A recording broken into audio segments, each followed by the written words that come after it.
Quality का मतलब reject करना नहीं है, क्वालिटी का मतलब है लगातार अपने आप को और बेहतर करना, ताकि हम कस्टमर्स की और अच्छी तरीके से, अच्छे उत्पादनों से और अच्छे सर्विसेज से उसकी सेवा कर सकें।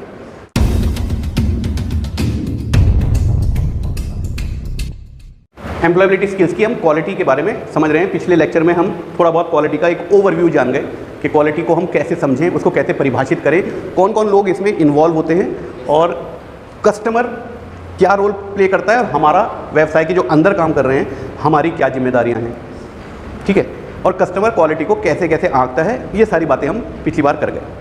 आज का ये जो लेक्चर है इस चर्चा को थोड़ा आगे बढ़ाएंगे। आज हमारा फोकस रहेगा जब हम व्यवसाय के अंदर जो लोग हैं उन पे रहेगा। पिछले बार मैंने एक ओवरव्यू दिया था जिसमें कस्टमर को मैंने बताया था वही सबसे ज़्यादा इंपॉर्टेंट है, रहेगा वही इंपॉर्टेंट, लेकिन हमारी क्या क्या जिम्मेदारियां हैं और हम कैसे वो काम करते हैं। अच्छा, आपने क्वालिटी के बारे में सुना तो होगा कि कोई बंदा क्वालिटी डिपार्टमेंट में काम कर रहा है तो एक ऐसा ध्यान आता है, एक ऐसा ख्याल आता है कि क्वालिटी का मतलब कोई इंच टेप लेके खड़ा होगा, ठीक है, या कोई मीटर लेके खड़ा होगा और वो जांच रहा होगा, जो चीज़ हमारे स्टैंडर्ड में आ रही होगी उसे बता दिया गया होगा, इस रीडिंग को हाँ कहना, इस रीडिंग को ना कहना, जो ना है उसे एक तरफ रखता रहे और जो हाँ है उसे आगे बढ़ाता रहे। तुम्हें लगता होगा यही क्वालिटी का काम है ना। इससे तो ऐसा भाव आ रहा है जैसे क्वालिटी में जो चला गया आदमी उसका काम है रिजेक्ट करना, गलत चीज़ों को रिजेक्ट करना। ये लगता है ना आपको? ना, क्वालिटी का एक छोटा सा अंग है बस वो भी इसलिए कि कस्टमर तक कोई चीज़ गलत ना चली जाए या अगले स्टेज पे कोई गलत चीज़ ना चली जाए, क्योंकि वहाँ से वापस आना, उसको सुधारना गलत हो जाएगा, तो यहीं उसको ठीक करवा लो। मैंने पिछली बार भी आपको बताया था क्वालिटी किसी एक की जिम्मेदारी नहीं है, क्वालिटी मालिक से लेके और गेट कीपर तक सबकी जिम्मेदारी है। जो बाहर हैं हमारे ऑथराइज डीलर, स्टॉकिस्ट, वो भी इस सिस्टम के अंदर रहते हैं। क्वालिटी का मतलब रिजेक्ट करना नहीं है, क्वालिटी का मतलब है लगातार अपने आप को और बेहतर करना, ताकि हम कस्टमर्स की और अच्छी तरीके से, अच्छे उत्पादनों से और अच्छे सर्विसेज से उसकी सेवा कर सकें, उसको अपना सामान दे सकें, ताकि हम ग्रो कर सकें। हमारा ग्रोथ भी तो वहीं पे छुपी हुई है, जितने ज़्यादा कस्टमर खुश उतनी हमारी ग्रोथ अच्छी। ये बात समझ में आ गई? ठीक है, तो क्वालिटी के लिए आपको ये समझना पड़ेगा, कुछ टर्म हैं जो एग्जाम में भी पूछी जाती हैं, TQM या QMS, इसको कहते हैं टोटल क्वालिटी मैनेजमेंट। इसको याद रखना, TQM की कभी कभी फुल फॉर्म पूछी जाती है बहुत सारे कंपटीशन में और आपके एग्जाम में भी पूछी जा सकती है। इसका भाव क्या आ रहा है? इसका भाव ये आ रहा है, टोटल मतलब संपूर्णता में, क्वालिटी मतलब गुणवत्ता, मैनेजमेंट मतलब प्रबंधन, मतलब उस व्यवसाय के अंदर जितने भी लोग अंदर जुड़े हुए हैं या बाहर जुड़े हुए हैं, हर एक की जिम्मेदारी है इस सिस्टम को गुणवत्ता वाला सिस्टम बनाने की। क्या कहेंगे उसको हम? Quality management system. और ये बात मैंने पहले भी आपको बता दी, किसी एक की जिम्मेदारी नहीं है। इस क्वालिटी मैनेजमेंट सिस्टम में प्रोडक्शन वाले लोग भी आएंगे, परचेज वाले लोग भी आएंगे, सर्विस वाले लोग भी आएंगे जो आफ्टर सेल्स सर्विस कर रहे हैं, डिस्पैच वाले भी आएंगे, पैकिंग वाले भी आएंगे, पेंटिंग वाले भी आएंगे, मतलब हर आदमी, डिज़ाइनर भी आएगा, प्लानर भी आएगा, सबको आएगा, ठीक है। ऐसे ही एक और टर्म है QMS, क्वालिटी मैनेजमेंट सिस्टम। ये सर्टिफिकेशन के लिए ज़्यादा हम यूज़ करते हैं। इसका मतलब है क्वालिटी मैनेजमेंट सिस्टम, मतलब हम ऐसे एक सिस्टम बनाते हैं जिसमें हमारा जो उत्पाद है या सर्विस है वो हमेशा गुणवत्ता वाली पैदा हो। और ये इंटरनेशनल भी हो सकते हैं, जिनको हम और आप ISO के नाम से जानते हैं। ISO, इसकी भी फुल फॉर्म लिख देता हूँ, इंटरनेशनल ऑर्गेनाइजेशन ऑफ स्टैंडर्डाइजेशन, और इसको हम नेशनल लेवल पे BIS के तौर पे जानते हैं, ब्यूरो ऑफ इंडियन स्टैंडर्ड्स। ये नाम याद रहेगा। ISO में लिखा तो ISO जाता है, लेकिन इसकी फुल फॉर्म है इंटरनेशनल, I से, उसके बाद आएगा O से ऑर्गेनाइजेशन ऑफ इट्स स्टैंडर्डाइजेशन, ऐसे आएगा, और BIS है ब्यूरो ऑफ इंडियन स्टैंडर्ड। ये भी सवाल आ जाता है कि निम्न में से कौन सा इंडियन स्टैंडर्ड है, उसमें ISO भी लिखा होगा, BIS भी लिखा होगा, आपको BIS पे उसको टिक करना है, ठीक है। तो टोटल क्वालिटी मैनेजमेंट मतलब हम ऐसे सिस्टम बना देंगे कि हमारे यहाँ रिजेक्शन हो ही ना, ऐसा है इसका मतलब। रिजेक्शन होना अच्छी बात नहीं होती भाई, ये तो आपने कर दिया कि साहब कोई गलत सामान आगे नहीं जाएगा, लेकिन अगर ये गलत सामान बन रहे हैं तो हमारा नुकसान हो रहा है ना। हमने कस्टमर तक तो कोई चीज़ नहीं जाने दी, क्वालिटी कंट्रोल तो हमने बहुत अच्छा कर दिया। क्वालिटी कंट्रोल एक छोटा सा हिस्सा है इसका, क्वालिटी मैनेजमेंट सिस्टम का। उसमें कौन कौन आते हैं वो भी बता रहा हूँ। QA क्वालिटी एश्योरेंस और क्वालिटी कंट्रोल QC। क्वालिटी को कंट्रोल करना एक छोटा सा काम है कि भाई इन स्टैंडर्ड्स पे हमें चेक करना है, वो काम करते हैं वो रिजेक्शन और पास करने वाले। लेकिन क्वालिटी एश्योरेंस ये एक बड़ा नाम है। क्वालिटी एश्योरेंस मतलब हमारे सिस्टम ऐसे हैं कि आपके यहाँ गलत काम हो ही नहीं सकता, क्योंकि सिस्टम आपको करने ही नहीं देगा गलत काम आगे बढ़ेगा ही नहीं। इससे तो ये होगा कि हमारा गलत सामान आगे नहीं जाएगा। क्वालिटी एश्योरेंस से क्या होगा वो भी हम इस बारे में चर्चा करेंगे। हमारी क्वालिटी निरंतर इंप्रूव होती रहती है। जैसे मैंने आपको पिछले लेक्चर में बताया था, 100% क्वालिटी नाम की कोई चीज़ एग्जिस्ट नहीं करती। 100% क्वालिटी हमने अचीव कर ली, ऐसा नहीं होता। हम प्रयास करते रहते हैं और खुद को बेहतर करते रहते हैं। वो क्यों बेहतर करना पड़ता है और क्यों क्वालिटी को हम 100% नहीं कहते हैं? मार्केट चेंज हो जाती है ना बेटा, मार्केट चेंज हो गई, कस्टमर्स की रिक्वायरमेंट चेंज हो गई, उनकी प्रेफरेंसेस चेंज हो गई, उनकी पसंद एक्सपेक्टेशन बढ़ गई, तो हमें भी उनकी एक्सपेक्टेशन पे लगातार खरा उतरना पड़ता है। तो सिर्फ ये काम नहीं करेगा, क्वालिटी एश्योरेंस काम करेगा, जो टोटल क्वालिटी मैनेजमेंट का एक हिस्सा है। यहाँ तक बात समझ में आ गई? चलिए अब इस चर्चा को थोड़ा सा और आगे बढ़ाते हैं। जब हम क्वालिटी एश्योरेंस की बात करते हैं, देखिए इसको आप ऐसे समझना कि हम कितनी भी कोशिश कर लें, गलतियाँ तो होंगी। भाई इंसान काम कर रहे हैं, मशीन काम कर रही है, गलतियाँ तो हो सकती है ना, होंगी ना गलतियाँ।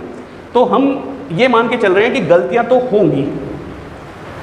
अब हमें किस किस तरीके के काम करने पड़ते हैं, ज़रा उसकी चर्चा कर लें। मोटे मोटे तौर पर दो तरीके के काम हैं। एक है करेक्टिव एक्शन, एक है प्रिवेंटिव एक्शन।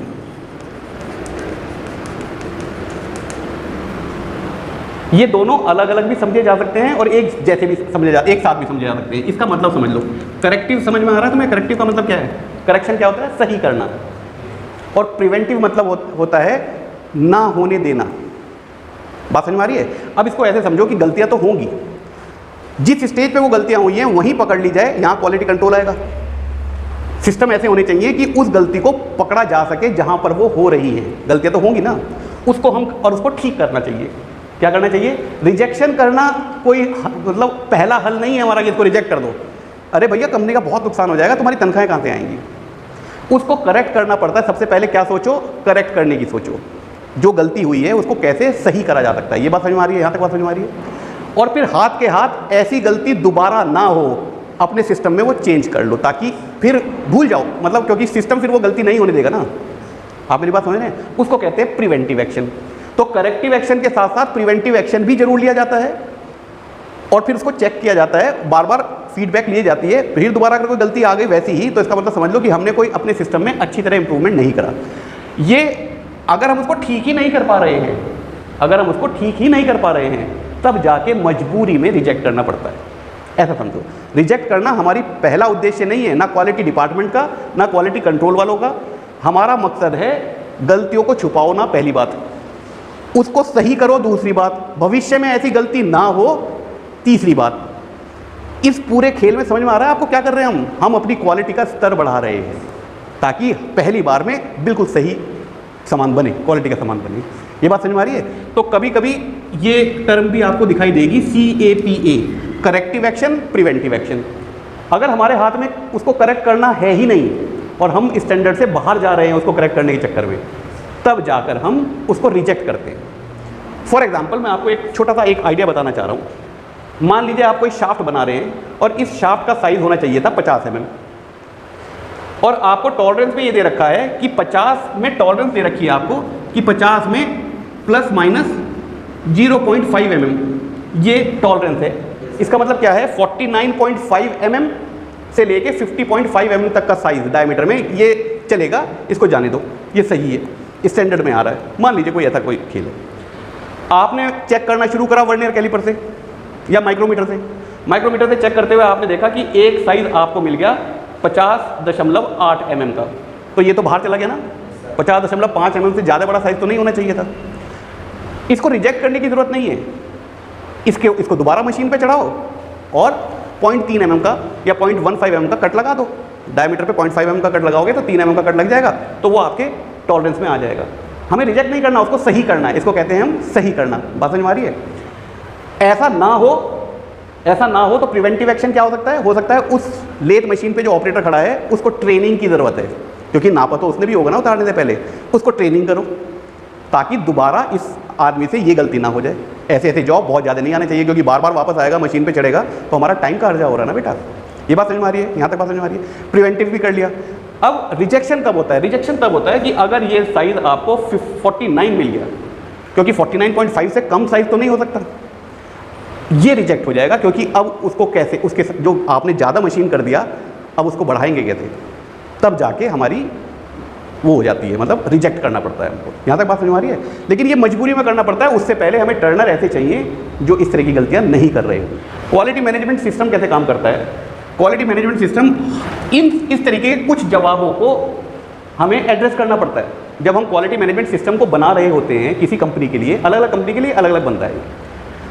इन सवालों का जवाब जब हम देने की कोशिश करते हैं तो हमारे पास बनता है एक क्वालिटी मैनुअल।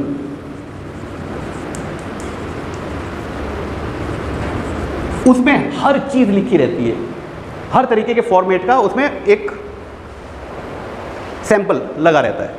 बात समझ में आ रही है बेटा? मतलब एग्जाम्पल के तौर पे आपको बताऊं, हमें कच्चा माल खरीदना है। हम कच्चा माल किन किन लोगों से खरीद सकते हैं? लोकल से नहीं खरीदेंगे, डायरेक्ट सेल से खरीदेंगे, या लोकल पे भी अगर खरीदेंगे तो उससे ये चेक करना पड़ेगा कि इसके पास ये सुविधा है या नहीं है, उसके पास टेस्ट सर्टिफिकेट मिल रहा है या नहीं मिल रहा है। आपको एक पूरा सिस्टम बनाना पड़ेगा। उस सिस्टम के बाहर हम किसी से नहीं खरीदेंगे, वरना हमारी क्वालिटी गड़बड़ हो सकती है, हम वो रिस्क नहीं लेना चाहेंगे। तो कच्चा माल किस से खरीदा जाएगा? जब वो आएगा तो उसको क्या क्या चेक करना है आते हुए। हाउ मतलब कैसे चेक करना है और क्या क्या चेक करना है, कहाँ चेक करना है, उसके गोदाम में चेक करना है या जब ये आ जाए यहाँ पर तब चेक करना है। वेयर भी आ गया इसमें, व्हेन भी आ गया उसमें, कब चेक करना है उसको, ठीक है ना। रॉ मटेरियल की स्टेज पे चेक करना है। व्हेन मतलब जब अभी काम करना शुरू नहीं करा हमने उस कच्चे माल पे, उससे पहले हमें चेक करना है। ये बात समझ में आ रही है आपको? इन सवालों के जवाब देंगे तो हमारा क्वालिटी मैनुअल प्रोक्योरमेंट वाले सेक्शन का बनना शुरू हो गया। फिर जब इंस्पेक्शन कर लिया आपने, चेक कर लिया, तो किस फॉर्मेट में उन चीज़ों को लिखा जाएगा, कहाँ स्टोर करा जाएगा, उनके ऊपर क्या आइडेंटिफिकेशन डलेगी, ये सारी चीज़ें हमारे क्वालिटी मैनुअल पे लिखी होंगी। ये तो मैंने सिर्फ आपको कच्चा माल के बारे में बताया, उसको खरीदेंगे कैसे, स्टोर कैसे करेंगे, आइडेंटिफिकेशन क्या होगी, कलर कोडिंग क्या होगी, इंस्पेक्शन कौन करेगा, कैसे करेगा, कब करेगा, कहाँ करेगा। ऐसे ही वेल्डिंग वालों के लिए भी होगा। मतलब आप इतना समझ लीजिए कि इतनी हर चीज़ के स्टैंडर्ड बने रहते हैं, हर चीज़ के। और मैं आपको बड़ी कंपनीज़ की बात बता रहा हूँ। देखो, जो मैं भी थोड़ी देर पहले बता रहा था, लोकल कंपनी में, प्राइवेट सेक्टर की जॉब में, लोकल कंपनी में और बड़ी कंपनी में क्या फ़र्क है। आप सिर्फ सवालों के जवाब पढ़ के इम्तिहान पास करके वहाँ चले जाएँ, जॉब नहीं मिलेगी। इनको करना पड़ता है और ये काम आसान नहीं होते, पूरा पूरा दिन लगता है, कई लोग लगे रहते हैं सिर्फ किस लिए, हमारा कस्टमर ख़राब ना हो जाए। या जैसे मान लीजिए कस्टमर कंप्लेंट, कस्टमर की कंप्लेंट भी तो आ सकती है। उसे कौन रिकॉर्ड करेगा, कब रिकॉर्ड करेगा, उसकी जिम्मेदारी किसकी तय होगी, कितने समय में उसको ठीक कर दिया जाएगा, आगे ऐसा ना हो तो प्रिवेंटिव एक्शन क्या लेने पड़ेंगे, ये सारी चीज़ें, और उसके फॉर्मेट कैसे कैसे होंगे, कौन कौन उस पर साइन करेगा, ये सारी चीज़ें आपकी क्वालिटी मैनुअल में लिखी चली जाती हैं। फिर दोबारा कोई कंप्लेंट आएगी, क्वालिटी मैनुअल अमेंड होता चला जाता है कि अब हम यहाँ पर भी चेक करेंगे, क्योंकि कस्टमर की कंप्लेंट आई, इसका मतलब यहाँ चूक हो गई थी हमसे, प्रोसेस, पूरी प्रोसेस लाइन में यहाँ चूक हो गई थी, हमने वहाँ पर भी एक चेक पॉइंट लगा दिया कि इसको भी चेक करके तब आगे बढ़ेगा सामान। आप बात समझ में आ गई? ऐसे हमारे पास क्वालिटी मैनेजमेंट सिस्टम बनता है। अभी क्वालिटी कंट्रोल की बात नहीं करी, वो कैसे कैसे चेक करते हैं वो भी आगे वाले लेक्चर में बताऊंगा। अभी तो हम क्वालिटी मैनेजमेंट सिस्टम को एक समझ रहे हैं कैसे। फिर ये तो क्वालिटी मैनुअल बन गया, उसके बाद अब काम करना शुरू होगा। पहले तो मैनुअल बन गया, उसके बाद काम करना शुरू होगा। और वो काम कैसे होता है, मतलब उसके क्या स्टेजेस होते हैं, वो भी इस बार चर्चा कर लेते हैं एक बार। ये नाम भी आप कई बार सुनेंगे और एग्जामों में पूछा जाएगा। इसको कहते हैं PDCA साइकिल। इसका फुल फॉर्म क्या है? P से क्या होगा? प्लान, D से क्या होगा? डू, C से क्या होगा? चेक, A से क्या होगा? एक्ट। ये इन 4 शब्दों का एक शॉर्ट फॉर्म है और बहुत आसान है, इसको समझना बहुत आसान है। तो सबसे पहले आता है प्लान करो। प्लान मतलब काम कैसे होगा। प्लानिंग स्टेज में ही आता है QMS बनाना। भाई सबसे पहले क्वालिटी मैनुअल बनाओ, वो भी तो प्लानिंग स्टेज पे ही हो गया ना काम। प्लान करना पड़ेगा, क्वालिटी मैनुअल बनेगा, फॉर्मेट बनेंगे, सारे डॉक्यूमेंट बनेंगे, फीडबैक कैसे लिया जाएगा, सर्वे कैसे लिया जाएगा, कहाँ कहाँ हम चेक करेंगे, ये सारा का सारा क्वालिटी मैनुअल बनेगा या नहीं बनेगा भाई। उसके बाद क्वालिटी सर्किल, एक अभी आगे बताऊंगा, क्वालिटी सर्किल 8-10 बंदों का समूह होगा। मैं इसको लिखने लगता हूँ।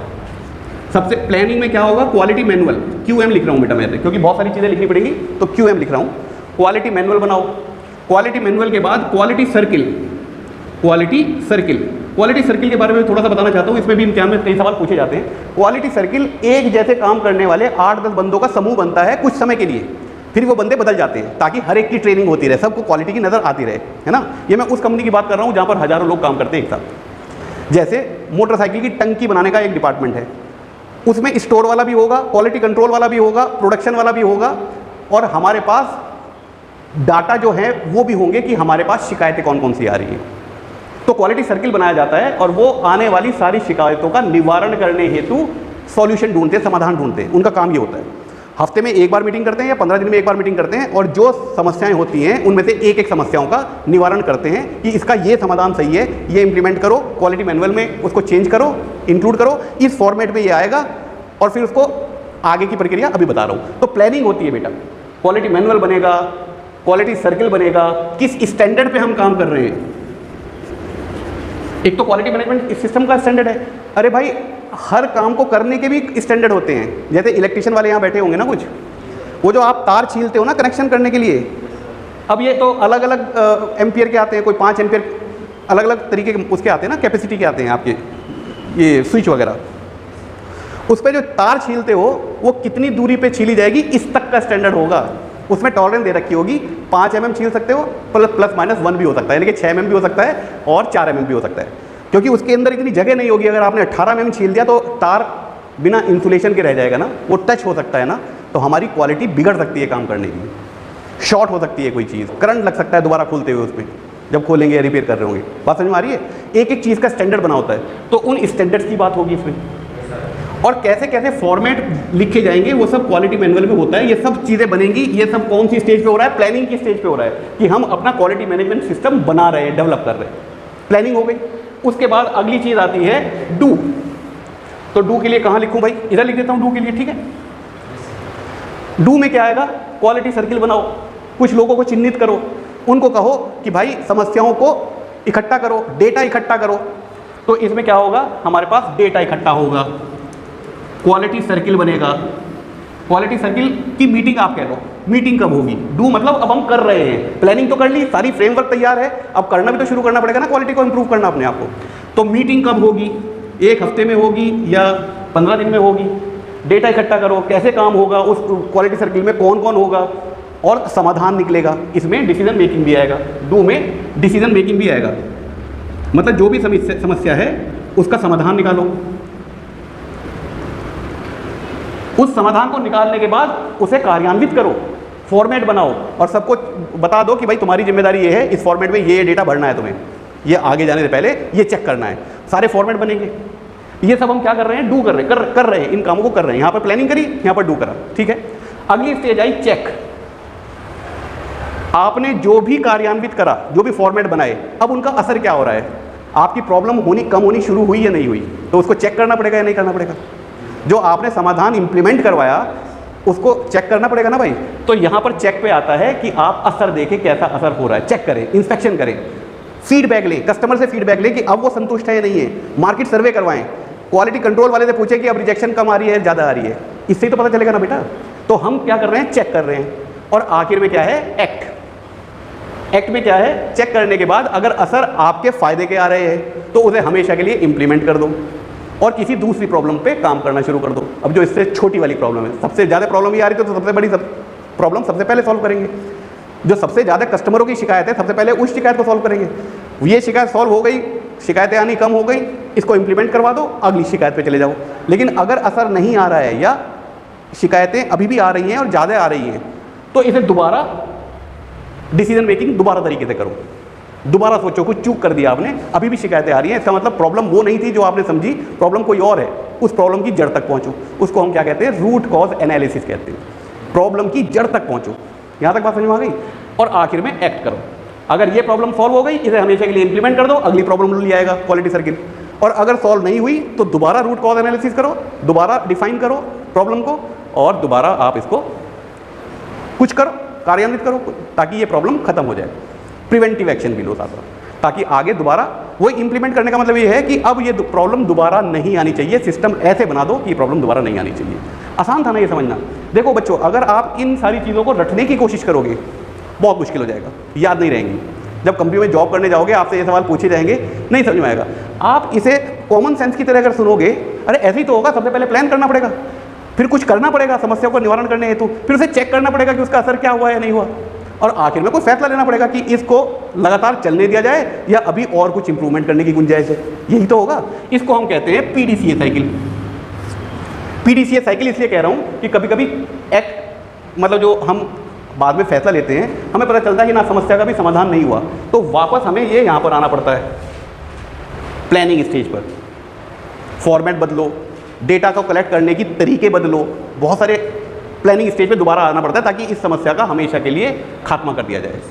और समस्या अगर है तो उसका सॉल्यूशन भी होगा बेटा, एक सबसे बढ़िया होगा और उसके अलावा बहुत सारे सॉल्यूशन होंगे। एक सॉल्यूशन नहीं होता किसी भी समस्या का, अनेकों तरीके से आप उसको सॉल्व कर सकते हैं। ज़िंदगी के लिए भी बता रहा हूँ, यहाँ तक बात समझ में आ गई बेटे। अब आखिरी चीज़ जो मुझे आज बतानी है, ये तो हो गया क्वालिटी मैनेजमेंट सिस्टम को कैसे डेवलप किया जाता है। अब इसमें जो एक क्वालिटी सर्किल नाम की चीज़ आई है वो कैसे काम करती है, बस वो और बता देता हूँ, ठीक है। फिर बाकी इस चर्चा को अगले लेक्चर में कौन कौन से टूल होते हैं, टोटल प्रोडक्टिव मैनेजमेंट क्या होता है, 5S काइजन, ये जो जापानीज़ कुछ तरीके हैं क्वालिटी को इम्प्रूव करने के, उनके बारे में हम चर्चा करेंगे, क्योंकि वो भी एग्जाम में भी बहुत आते हैं। और अगर आप इनके बारे में जानते हैं तो आप उस व्यवसाय के लिए जिसमें आपको जॉब मिलेगी बहुत ही ज़्यादा महत्वपूर्ण हो जाता है। अब हम किसी समस्या के समाधान को जब हम ढूंढ रहे होते हैं तो करते क्या है, मतलब क्वालिटी सर्किल जो है या क्वालिटी एश्योरेंस टीम कह लो आप उसको, वो करती क्या है, कैसे काम करती है। सबसे पहले तो नंबर 1 पे क्या आएगा, समस्या को, जितनी भी समस्याएं आ रही हैं उन्हें इकट्ठा करो। भाई सारी की सारी समस्याएं जो प्रॉब्लम्स हैं उसको आइडेंटिफाई करो। आइडेंटिफाई मतलब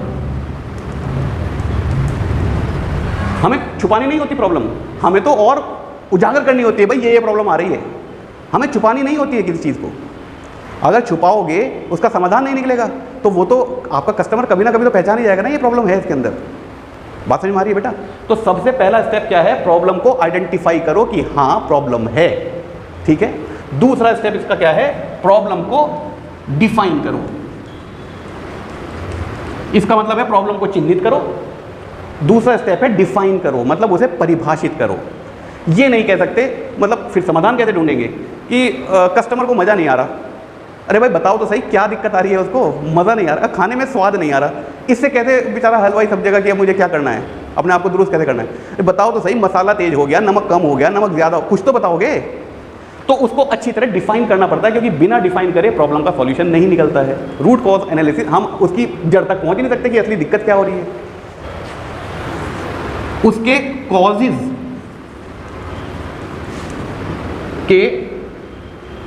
कॉजेज आइडेंटिफाई करें,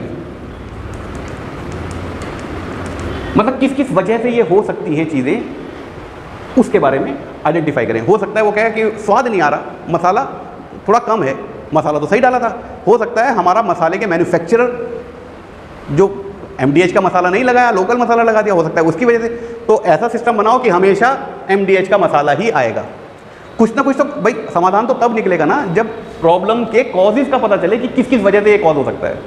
या जो हमारा हेल्पर है उसको पता नहीं था कि इसमें 2 चम्मच डालनी है, उसने 1 ही चम्मच डाली, तो उसकी ट्रेनिंग करवानी जरूरी हो जाएगी ना। निकालना नहीं है उसको, उसकी ट्रेनिंग करवाओ ना, क्योंकि उसने तो गलती करके देख लिया, अब वो समझ जाएगा, फिर वो दोबारा गलती नहीं करेगा। ये बात समझ में आ रही है। तो सारे के सारी कॉजेज़ को, जो संभावित कॉजेज़ हो सकते हैं, उसको आइडेंटिफाई करो। अगला स्टेप क्या है, उससे रिलेटेड जितने भी डेटा हैं, डेटा कलेक्शन। इसको जो कॉजेज आइडेंटिफाई लिखा है इसको एनालिसिस भी कहते हैं बेटा। एनालिसिस, ये एनालिसिस किसका है, ये एनालिसिस है उस प्रॉब्लम का, उस प्रॉब्लम की जड़ का, उसको एनालिसिस कर रहे हैं। फिर डेटा को कलेक्शन करना पड़ता है, कहाँ से खरीदा था, कौन खरीदा था, किसने बनाया था, कब बनाया था, उस समय टेम्परेचर क्या था, आग कितनी जल रही थी, बहुत सारी चीज़ें, ठीक है ना, ताकि हमें ये पता चल सके कि कहाँ गड़बड़ हो रही है हमारे यहाँ। और उसी काम को दोबारा ना हो उसका चेक पॉइंट लगा देना पड़ेगा, कोई मीटर लगा देना पड़ेगा कि भाई मीटर बताएगा कि आग में तापमान इतना होना चाहिए था और ये इतना हो रहा है। कुछ ना कुछ तो करेंगे ना बहरहाल, बात समझ में आ रही है। सॉल्यूशंस तो हमारे पास होते हैं हर तरीके के, पहले ये तो पता चल जाए समस्या क्या है। तो डाटा कलेक्ट हो गया, अगला स्टेप क्या हो सकता है, उस डेटा का कैटेगराइज करो, मतलब कुछ तो प्रोक्योरमेंट की वजह से हो सकता है, कुछ प्रोसेस की वजह से हो सकता है, कुछ इंसानों की ट्रेनिंग की वजह से हो सकता है, कुछ आने जाने के मतलब हो सकता है वातावरण की वजह से हो रहा हो। किस कैटेगरी की ये प्रॉब्लम है, तो हमें उसी तरीके के तो सिस्टम बनाने पड़ेंगे जो वातावरण को ठीक करें, या ट्रेनिंग करवाएंगे, या हमारा जो सप्लायर है उसे चेंज करेंगे, कुछ तो करेंगे ना भाई। तो इस डेटा को एनालिसिस करो। यहाँ पर हमने एनालिसिस किसका करा था, प्रॉब्लम के कॉज का। यहाँ पर उस कॉज से संबंधित जितने डाटा हैं उसे कलेक्ट करने के बाद इन डेटा को कैटेगराइज कर रहे हैं, उसको एनालिसिस कर रहे हैं, ठीक है।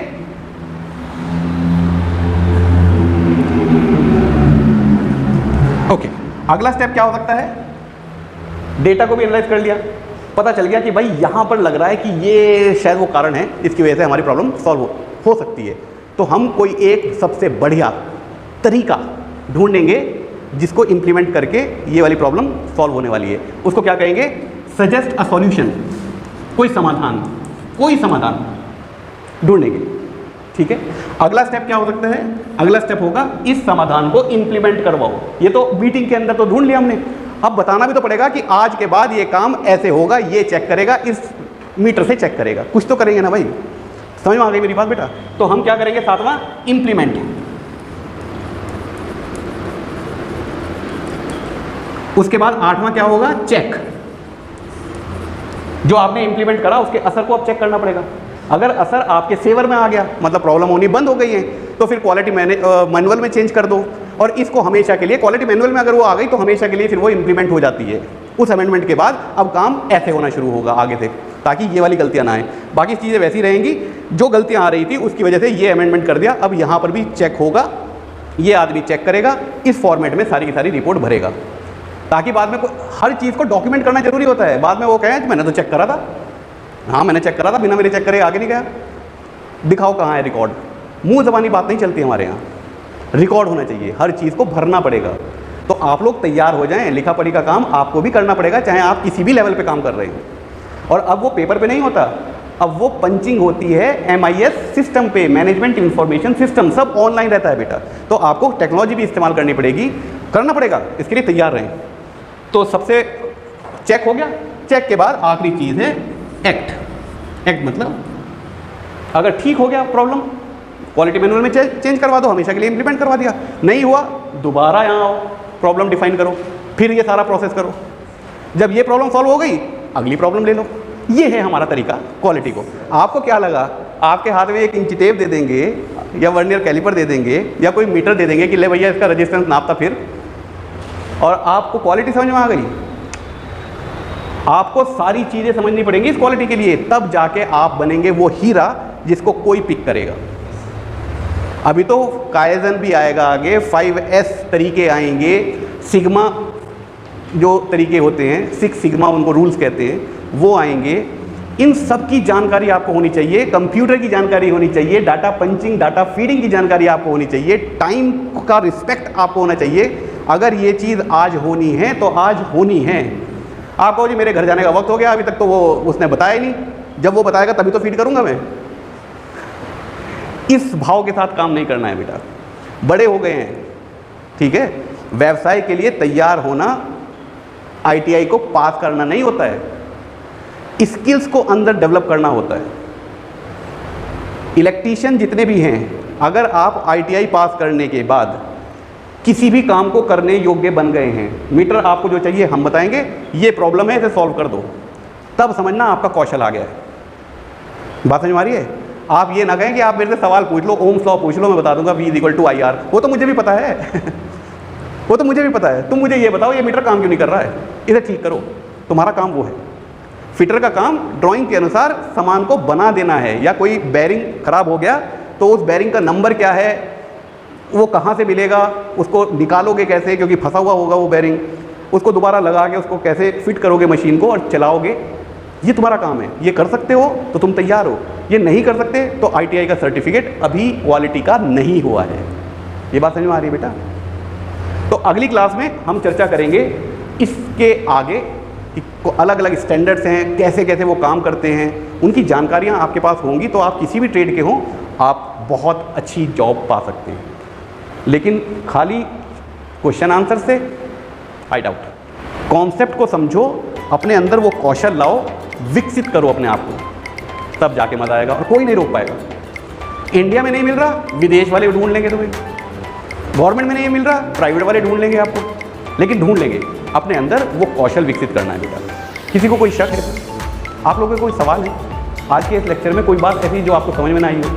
ये सारी चीज़ें एक के साथ एक जुड़ी हुई हैं और आगे जाके बताऊंगा प्रोडक्शन भी जुड़ा हुआ है इसके अंदर, क्वालिटी के अंदर प्रोडक्टिविटी भी क्वालिटी के साथ जुड़ी हुई है। हम इसको अलग अलग समझेंगे तो रटनी पड़ेगी चीज़ें, एक कहानी की तरह समझनी पड़ेगी, पूरे कॉन्सेप्ट को समझना पड़ेगा, तब जाके समझ में आएगी बात। ठीक है, कोई सवाल? तो इस लेक्चर को यहाँ पर विराम दे दें, अगले लेक्चर में यहाँ से आगे की चर्चा करेंगे। Thank you very much, good bye.